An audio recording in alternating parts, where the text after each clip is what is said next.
Welcome to Blunt Advice, the short-form show that delivers cannabis industry insight and information in quick hits to help you operate your Cannabiz on a higher level.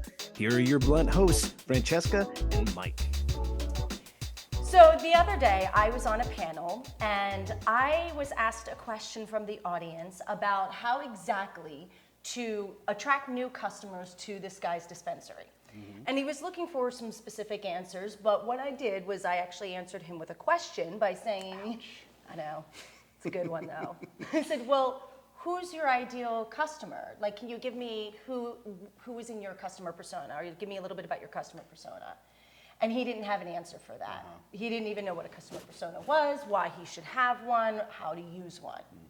So I thought today we will be giving you some blunt advice on customer personas, what they are, how to use them when you need them. Let's start this whole thing off about what they are, because I'm going to tell you, as someone that has a marketing degree from college decades ago, I never really had a great understanding of it until maybe the last 5 years.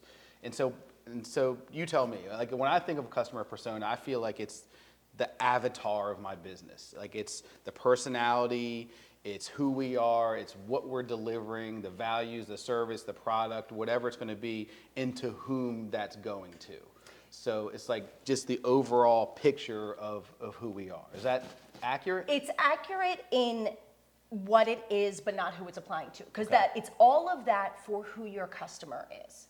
So your customer persona is basically the habits, the looks, the demographics, the psychographics, the wants, the needs of the person that is most likely to be buying your product. Your ideal customer, the one that you definitely want to have. Right, the one that's going to be loyal, repeat buying. Crazy fanatics of your stuff. Yeah, that's who your customer persona is. It's an avatar, so you kind of end up describing almost just one specific person that is representative of all of those kinds of people.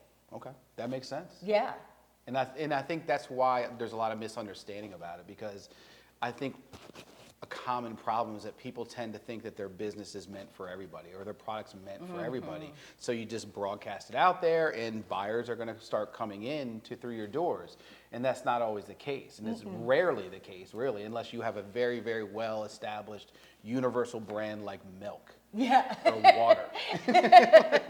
Yeah, if you're Kleenex, your customer persona is runny noses. Right. But the idea is, you're absolutely right, but we all need customer personas. They're really important because the more specific you can target your brand, your packaging, your voice, your language, even like the platforms that you're going to market to or the kinds of sales you're going to have, all of that should feed a specific kind of customer. And when you do that, they get reached quicker, they become more invested in what you have because there's this kind of connection. They feel like you know them, they came upon you because you were meant for them. You met them where they wanted to be met.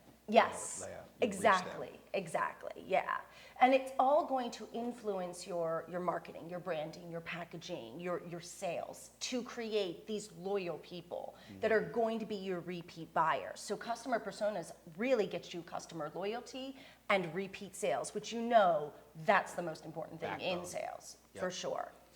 I think one thing that I really learned also recently from you and the team is there's usually not just one persona. So you have that primary group that's maybe 80% of who you really want to be doing business with. But the part that I think a lot of people miss, that I think I used to miss, was that the secondary personas are also almost equally as important to identify and to like reach and connect with, because they may end up being part of your primary group down the road, or your product may morph and now they are your whole primary group. So there's a lot of real good reasons to take the time to identify those secondary groups, because it could be the future of your business.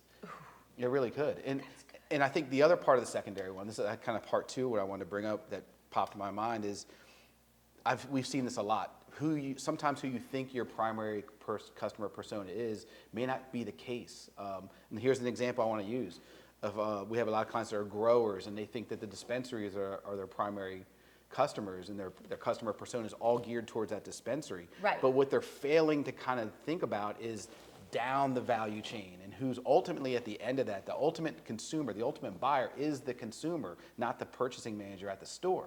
So the more you can do to reach that group of buyers that are going to connect with your brand and your product, the more you can connect with them, now they're creating pull strategy. That's a pull strategy of your product through the marketplace, as opposed to just you pushing into the marketplace. So the companies that do it best have both, a pull and a push approach that ultimately drive demand of your product into the market.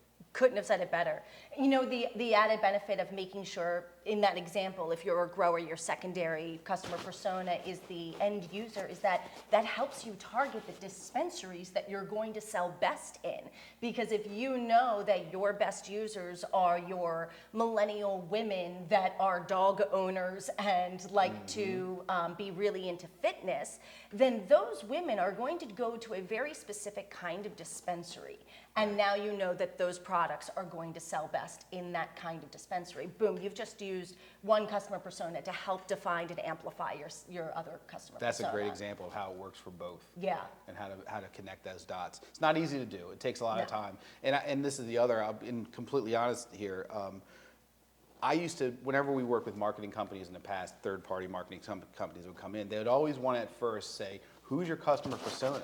And as the business owner, I was like, nah, we know who that is. Let's get to the fun stuff. Let's talk about logos and colors and what are you going to make? What's my website going to look like? All the stuff that I felt was like more tangible. Yeah. But they would always want to go back and say that we need to understand the persona because we can't do that fun stuff until we do this foundational stuff. And so I never really appreciated it until really probably the last 3 or 4 years when we started working with more, I would say, startup type customers and clients that were starting from scratch. And then I was in their shoes. I needed to understand the persona so we could build the brand, so we could build the color scheme, so we could do all those sorts of things. The fun stuff. Yeah. But when the shoe was on the other foot, I was like, oh shit, finally I understand why they were doing that. So it was funny how it came full circle for me. Yeah, because all the fun stuff is really just about creating a point of connection with your customers, right? Yep. And in order to create a point of connection, you have to know who you're connecting with, which means you need a customer persona. Yep. So that's really what it does. And it allows you to understand the psychographics of it. You can dig into what communities they exist in. If you're still going after those millennial women with the dog owners with a focus on fitness, do they have children? Maybe you sponsor a little league game. You know, do they love animals more than anything? Create an animal award and give it, do a social contest for best dressed pet or something. There are a lot of ways to get involved in the community once you know the persona.